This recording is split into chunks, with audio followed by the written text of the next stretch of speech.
It doesn't happen with each of your families within the Beis HaKnesses.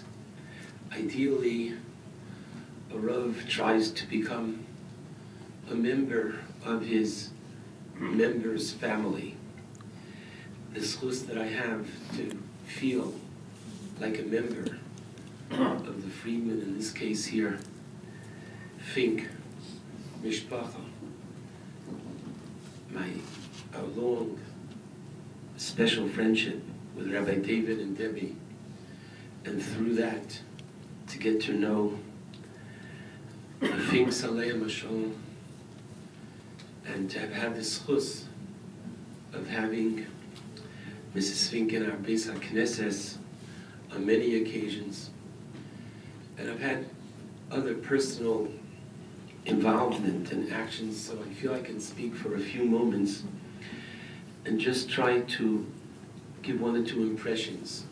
I just want to begin by first acknowledging in this week's parsha, Asher Yaseh Osamo Adam V'chai Bohem. And it's such a difficult balance. V'chai Bohem, the Torah mandates that we are to live with halacha.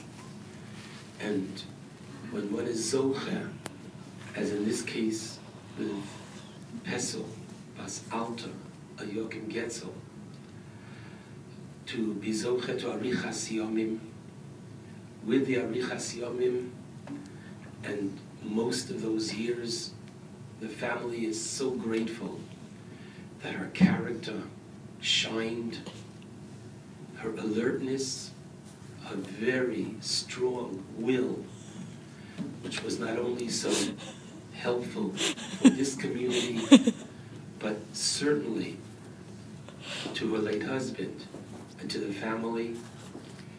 But in the last few years, and especially the last few months, I was in touch with members of the family on a fairly regular basis, and to see how she instilled in them the incredible care for halacha, and how we balance the care of mom to maintain, to preserve, and to at the same time follow the halacha. And this is so important because we live in a time when medical science might have a very different approach, and they look to something which they call quality of life, and the family is to be applauded for acting and showing that life is quality.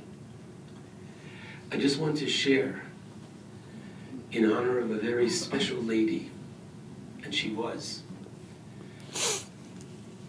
Oz V'Hadar Levusha, a quick Gemara. The Gemara is found in Shabbos Taf Nun Tes. The Gemara is talking about what a woman can and cannot wear outside on Shabbos in a situation where there is no Eruv. And the Gemara talks about an Ir Shel Zahav.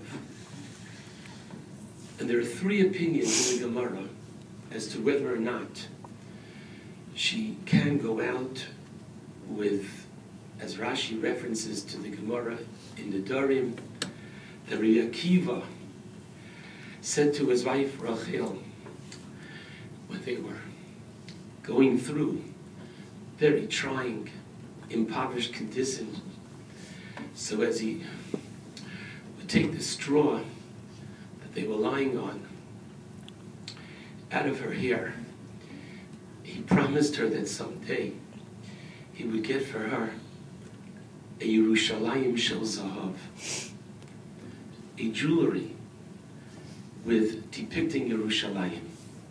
And the Gemara gives three opinions as to whether or not a woman is allowed to wear this on Shabbos.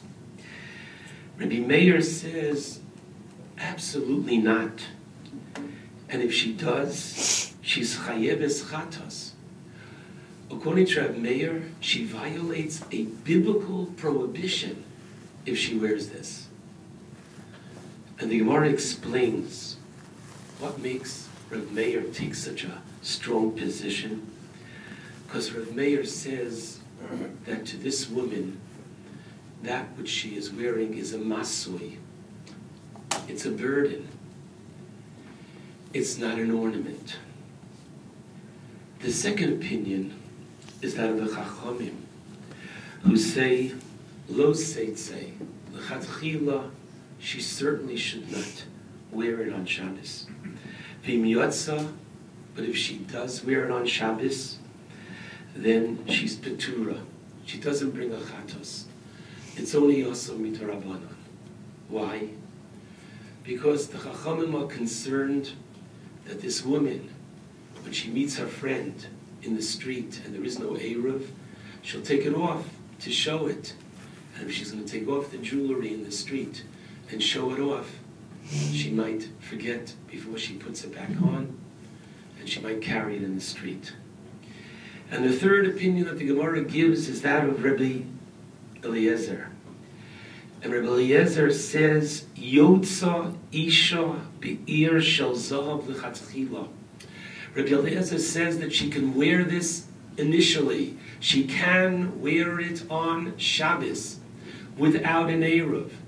And the Gemara explains what is the thinking and what's it based on, Rabbi Eliezer. Man darka lemeifak be'ir shel zahav. What kind of a woman would wear an ir shel zahav? Only an isha chashuva, only a very special, important woman. And an isha chashuva lo meshalfa umachavya. A special, important woman is not going to take the jewelry off. She's not going to show it off. It's such an integral part of her. Isha Pesel, Bas Alter El Yagim Getzel, was an Isha Chashuva. It was such an integral part of her. To think how privileged we were in our community, that when the family was Zolche to celebrate her 50th wedding anniversary, how does a family, how do you celebrate?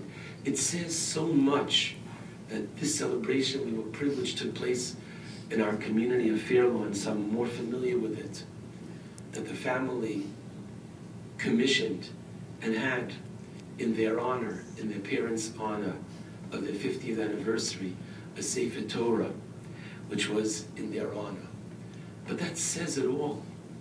It says that she identified, she lived, and was so proud of Torah. It was something that was with her throughout, as we saw so beautifully expressed by a grandson. And you can do with these numbers what you wish. She was Zolche to live for 96 years, and I was told she was privileged to have 96 great-grandchildren and Bali Ayin Hara, some additional great-great-grandchildren. An Isha Chashuva who leaves a very chashuv legacy, a legacy which began in this community, but she was Zocha, L'chshafutzu, Ma'nosecha Chutza. It is Nispashet here and in Eretz Yisrael, and the family and Klal Yisrael should be privileged to maintain this great legacy and to ever continue to bring her nachas. Tei nafsha tzrura b'tzror hachayim.